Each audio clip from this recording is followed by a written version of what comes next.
Salutations. It's evening. I'm lounging around, and my mind was whizzing with thoughts and ideas. And I thought that I can make a recording and send it. Obviously, you got some of my coffee time episodes from, or whatever you call them, because I don't call that a show. Um, but you must have gotten them through the messenger. And although you're excellent at ignoring me, you must be receiving them because you're reacting. I don't think the whole world revolves around me, and you could be responding to someone else. But I would imagine receiving information like this would get your attention, and so I believe that you're trying to code word, tell me to shut the hell up, and Kelly's trying to help you out. So, remember the movie Ghost? And when Sam got Oda May or whatever to come up and talk to his girlfriend, and they sat down, he says, tell her she's in danger. And Oda May goes, don't say it like that. You're in danger.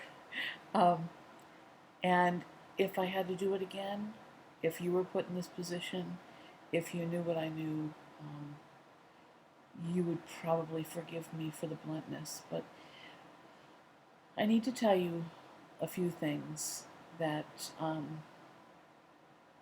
that I'm attempting to accomplish by talking to you, and one of them is creating an insurance policy for both of us, because we don't exist as John Hay Whitney's daughter, and you and I belong to two different people with fraudulent birth certificates.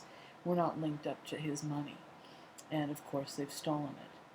And now that we have emerged, especially me, because I was getting hints of it. I mean, I have done a lot of inner work.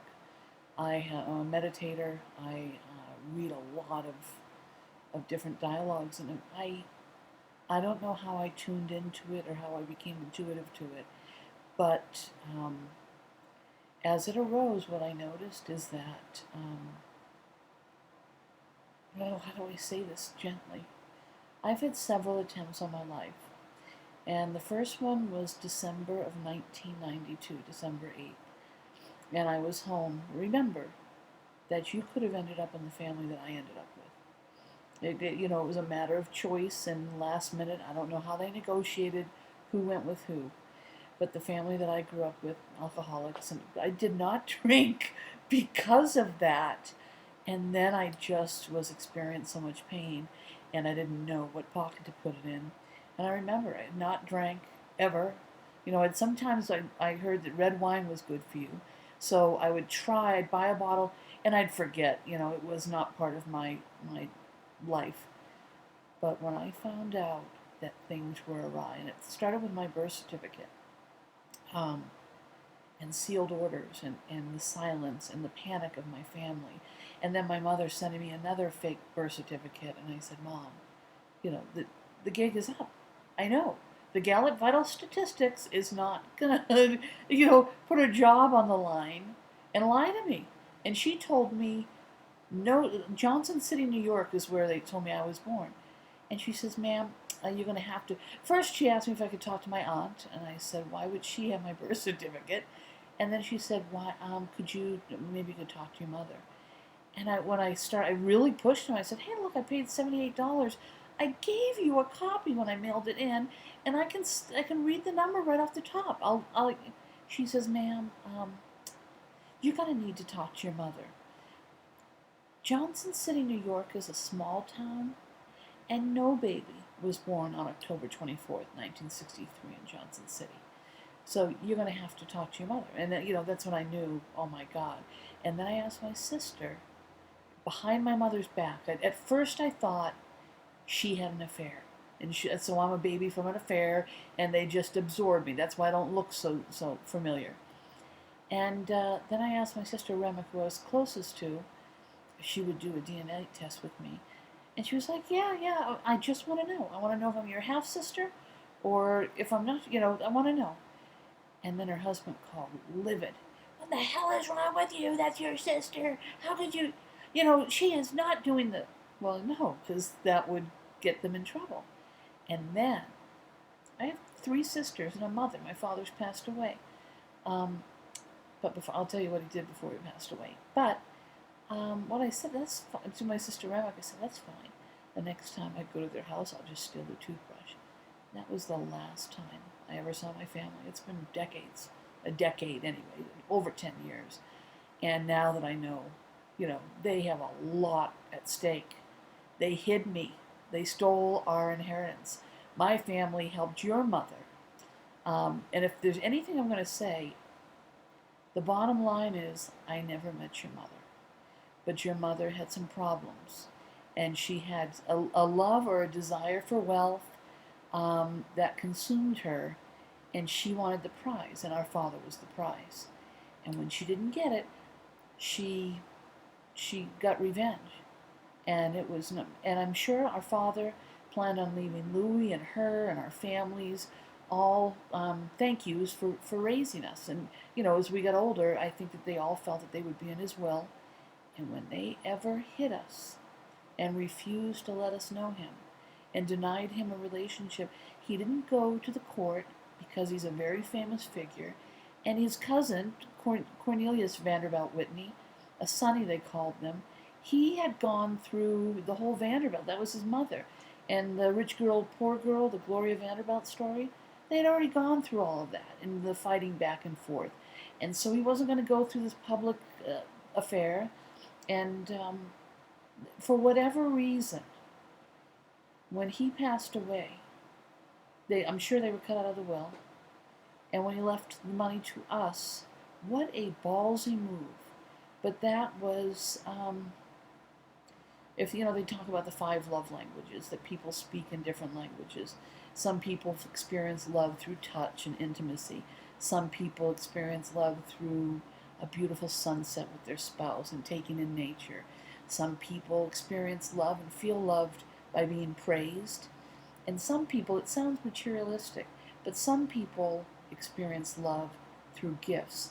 But it's not, these people that do it through gifts, through tangible things, a ring that's been in the family for years and years, it holds, for example, a doll. Well, it's a doll that my daddy bought me in France, and he had to think about me, and it represents that love. And it's just not a doll. The person that speaks that language will show everyone. They will protect it. Don't let the kids play with it, please. It's holding the symbol of their love. And our father had that love language. And so he wanted us to know how deeply we were loved. His whole fortune.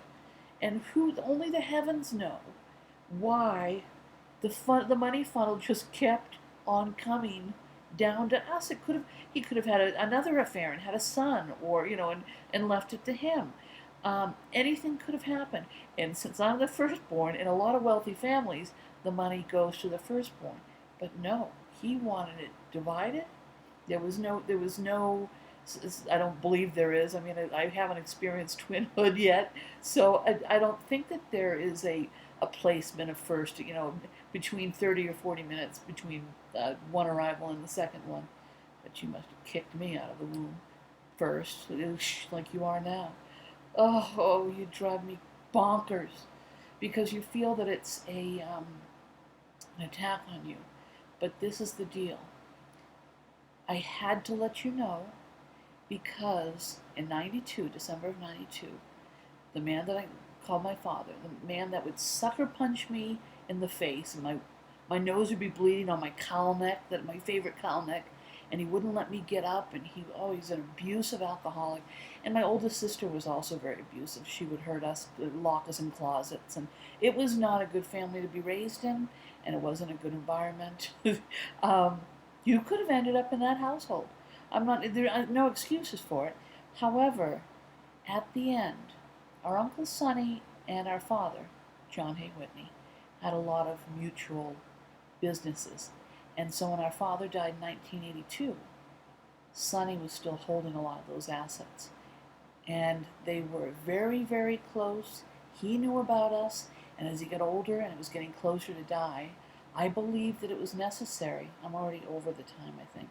It was very, very necessary for him to make some deliberate efforts. He'd go to an attorney, start to locate us. Listen, half of this is not mine, it's the twins, and he started to get vocal and he started to make a little mess. So, um, dum de dum, my family was in Massachusetts. I haven't been around them for years. And my father tells me, Robert DeWolf, tells me that he's coming to Salem, Oregon. I used to work at the airport there. Coming to Salem, Oregon, and he's applying for a job. And, oh, job discrimination. I'm older. I hope I get it, whatever.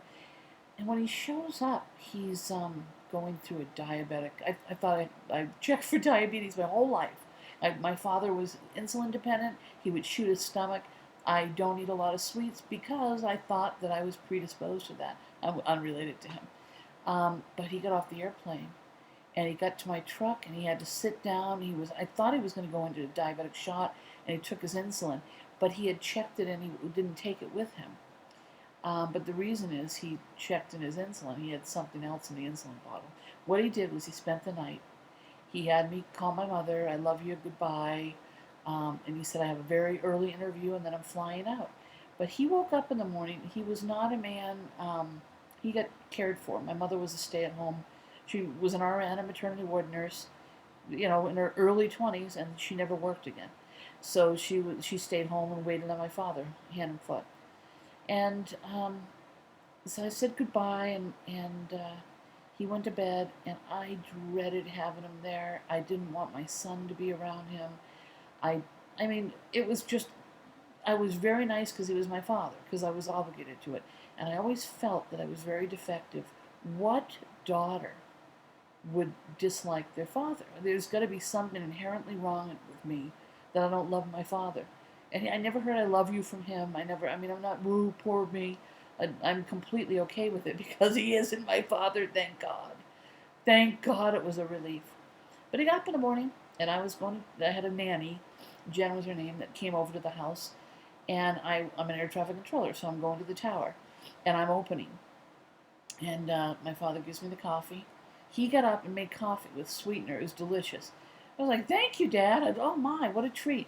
And he waited until I finished, and then he took off.